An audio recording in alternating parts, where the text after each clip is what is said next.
请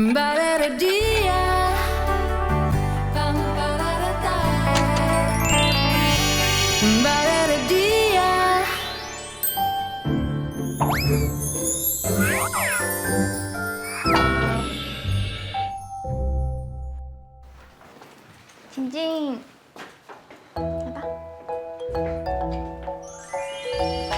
你家没人哦？哦，对啊，平常我爸妈工作到很晚才会回家。你妈管你真的很严哎，连叫我名单都要审核，不是已经上大学了吗？因为我在他们心目中就是个永远长不大的小 baby 啊。我电脑在那边。就这里啊，你看哦，如果我点这里，然后就会出现一些 Air 的视窗，不知道为什么。你看，是不是？等一下啊，是只有按这个东西的时候才会跑出这个视窗吗？也不是哦，你看哦，如果这样也会。我来试一下好了。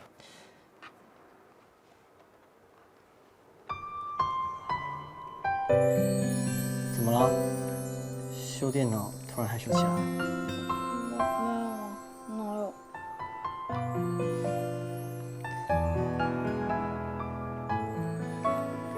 我觉得你把耳朵露出来比较可爱。是哦。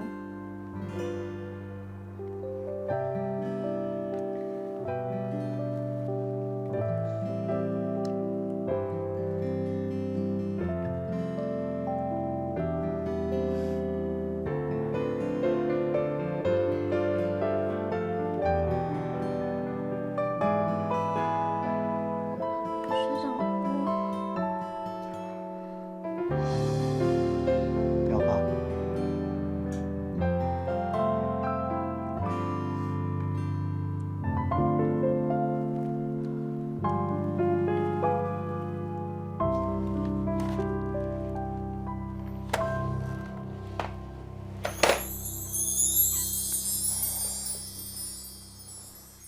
终于，我找到心目中的白马王子了。那一次之后，学长更常跟我腻在一起。我们一起疯，一起笑，我们形影不离。不知不觉中，我的生活已经少不了他。虽然有的时候我会觉得有压力，但是我还是会尽心尽力的排除万难，为的只是想要跟学长在一起。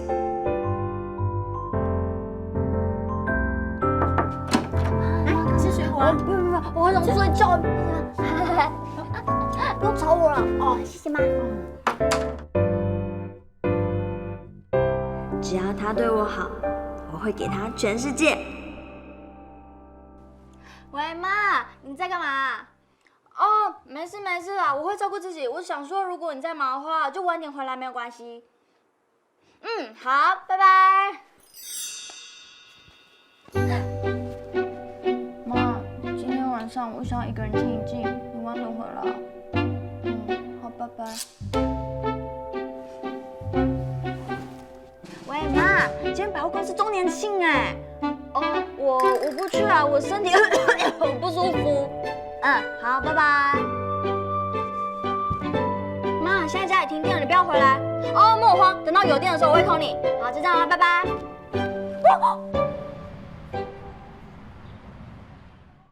自从与学长在一起之后，我发现我的世界只剩下学长一个人。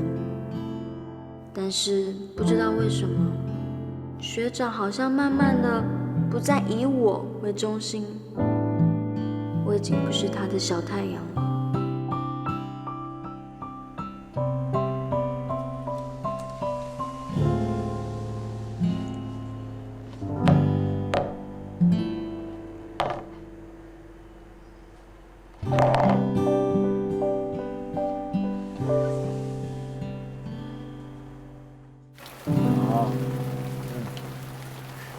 好啦，今天没空啦。好，我再 call 你，好不好？拜拜。不要这样了，这样很不好意思。干嘛嘛不好意思？就在大庭广众之下搂我抱抱不好啊。你每次都规定我不能在外面抱你或牵手，你到底把我当什么啊？好啦，你是我的宝贝啊，对不对？好啦，哎，你妈在家？他们今天在家。哎，我们今天晚上去吃公园旁边那间很好吃的关东煮，好不好？好久没吃了，好想去哦。可是我今天没空哎。我妈说叫我今天回家吃饭。哎，那更好啊！我跟你一起去，不然我一直都没有机会见见你妈妈哎。这个我家也管很严啊。对啊。那跟我一样。欢迎家庭大师洪英正老师。好，看完这个我们剧中人物的一些他们的这个经历哈，有时候我们听到的故事啊，身旁周遭同学朋友发生的一些遭遇，好像有时候都会蛮像的哈。哎，你们觉得刚刚这个剧中的一些剧情的发展，你觉得有没有什么样的想法？那个我们5号的好朋友，你要不要说看看？我觉得其实男生用说你不要怕这3个字非常不负责任，是，因为我觉得再怎么样都是要尊重女生，是，我觉得这点是非常非常不好的。那对，可是我觉得这也是一种，我觉得是一种摸索过程。如果你没有这段经历过，或是说当我跟你讲说，哎，这样子不好，那如果就像可能家长跟我们说，你做什么样的坏事不好，可是你还是偏想要去做，就是你唯有自己走过之后才知道这件事情是不好的。我觉得在恋爱的过程当中，如果你先提早有这个经验，我觉得未必不是一件坏事啦。但是你还是要有自己的尊重跟标准，在自己的有一把尺这样子。明白？对，是好像我们5号好朋友蛮实践主义的哈。对。我们6号的好朋友，就是他们其实没有告白就这样子，那其实就身份未明啊，这样子是很不好的。所以你有发现说，哎，其实好像陈翔并没有对思涵说。什么样子的一个很正式的一个宣告？对，而且他到后来就是公开场合，他也就是禁止他就是有亲密的接触，是。然后就说，那我到底，你就女生有说，那我到底是你的谁？然后可是男生也没有任何表示。对，这个好像是一个常常在爱情游戏里面我们会看到的一个问题啊。很多人就是真的是得了便宜还卖乖，对不对？好，就像陈翔一样，对不对？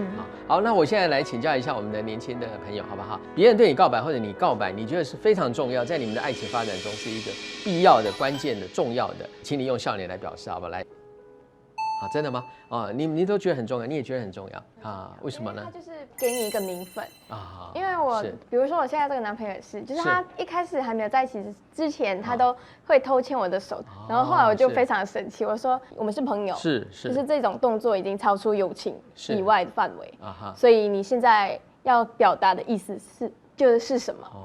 然后他就说他喜欢我，然后跟我告白，然后问我愿不愿意做女朋友，这样我才。就是让他继续。那你那时候真的是很生气跟他说话吗？对。可是你事实上是喜欢他嘛？有啊。可是因为他这样子的举动，我觉得我没有被尊重，没有被尊重，所以你就把他逼出来，对不对？是。其实告白这个一个心理的里程碑，是我们作为一个人跟人之间呢一个很重要的一种可以讲说是一种关系的一种确定啊，就是说好，从现在开始 ，OK， 你跟我，我跟你，我们进入到交往的一个这种阶段了啊。那第二个呢，它是一种义务的承接、尊重跟承诺啊。这个刚刚讲花钱啊、花力气啦、花时间啊，只要我们一旦说告白了，哎，那就变男朋友、女朋友，对不对？啊，所以现在很多东西就变成，哎，譬如说女朋友要搬家，男朋友要不要去帮忙？要嘛哈，譬如说男朋友的爸爸呢，最近好像住了个院啊，那女朋友要不要关心一下？好像要嘛，因为关系不一样了嘛，不是只是一般的朋友。还有呢，譬如说，社交的整个宣告，对不对啊？所有的左邻右舍，对不对？亲朋好友，大家要知道，他就是我男朋友，他就是我女朋友，对不对？所以我们的关系已经不再是像过去那个样子。最后呢，一定呢要让相关人等都来了解。所以告白其实有非常重要的一个意义。心理上的意义、心灵上的意义、时间空间上的意义，我觉得这非常重要。好，那么其实各位在刚刚我们的这个剧情里面有看到，好像这个陈翔啊，一到这个思涵的房间里面哈，那后来2个人就产生了亲密关系，以至于到后来我们常常看到，好像只要一见面，这个陈翔就起心动念，就想要什么？哎，就想要上床，对不对？就好像要就是为了肉体的关系而继续在持续他们的互动。这个问题在哪里呢？其实呢，我们看到呢，有学者们他们提出来说，其实一个爱情的一个整个发展呢，成熟健康，而且呢被祝福的爱情，它是需要有一些条件的。哪些条件？第一个呢，就是有彼此的互惠关系啊，不是说都是好像有一方永远在接受另一方的好处啊，而是礼尚往来，那互相帮补啊，互相担待啊。那第二个是什么？责任感。前面已经说过，其实呢，责任感的发生呢，它是要慢慢来的。就是说，当我们越亲密，越彼此纪念，你知道那个责任感，就是说你的事就是我的事啊，在你的需要上看到我的责任，对不对？还有一个就是什么？就是一种承诺感，因为我们永远不知道，人生会遭遇哪些事情，对不对啊？也许有一天。他不像现在这么美貌，不像现在这么帅气，也许他不是像现在依然是这么的才华洋溢，对不对？那我是不是还是不离不弃？所以如果一下子就进入到肉体的关系，这个承诺感常常是很脆弱的啊，因为你没有经过任何的考验啊，你们没有经历高山低谷，没有经历很多风吹雨打。最后一个呢，我们看到呢就是性成熟，这就是又是一个必要的条件。但是呢，它又常常是一个让我们爱情变调的条件啊，因为它会跟前面的3个常常会搅和在一起。所以呢，我想有很多的研究都在提醒我们就是说，我们如果在走爱情的这一个整个故事的时候，我们一定要把自己保守好。所以我们这里特别提到亲密关系其实呢，它不只是肉体这个地方你可以看到呢，有情绪的共鸣，对不对？你可以到后来看到那个陈翔跟思涵之间，他们没有什么情绪的共鸣，情感已经变成是一个歪斜线。第二个呢，就是责任共担好像很多事已经不再像过去一样就是说，你的事我把它当作是第一要务要来做。然后另外呢，我们有关系的共有，对不对你看他提到说，好像要到你家，他都不要我家管得很严所以呢，不能让你碰到我的家人这个都是有鬼，对不对那最后一个就是说，要资源共享，人生不管是我们要面对什么，对不对我们应该一起承担如果一对男女朋友他们经过宣告说我们要一起走人生道路的时候，其实所有的一切都是一起去面对这是非常美的一件事情。可是很多人在这件事情上不愿意这样，那就表示说他还没有预备好，对不对他还没有把爱情要成为他人生的重要的事项的这一个心态预备好。那我觉得我们再往下看的话呢，有一点是大家要特别留意的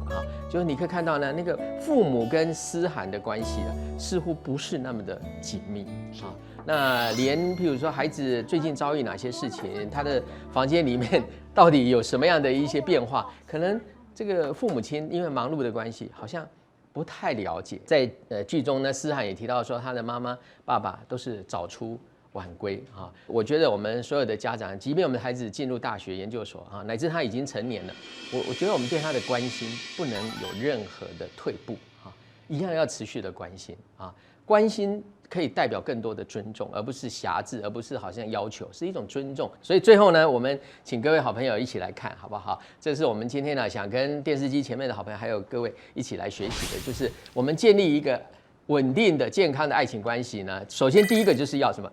宣告那个界限告白呢，可以把我们的暧昧的关系，很快的让它拨云见雾，对不对让大家都知道我们就是在一起，或者我们不在一起了。对不对？那接下来就是4个很重要的努力的目标。第一个就是什么？就是要彼此信任那经过宣告以后，那个信任关系会进入到一个新的境界。第二个是什么呢？就是无条件的接纳。还有呢，就是良好的沟通、平衡的关系跟我们前面看到学者所提出来的都是前后吻合我想人生当然了，我们爱情就像我说的，在和谐期的时候，一定会有一些看起来好像比较不清楚的时候但是呢，这个不清楚是必然的，也不要担心但是我们看到不同年代，有人是2年有人是可能3个月，对不对1个月还有1个礼拜的但是呢，我觉得最重要的就是我们要把爱情的原则要抓对当我们把爱情的原则、爱情发展的条件，我们紧紧的抓住的时候，那我相信我们会经历起，我们也会建立起一个非常受祝福的而且健康的门户的一个爱情。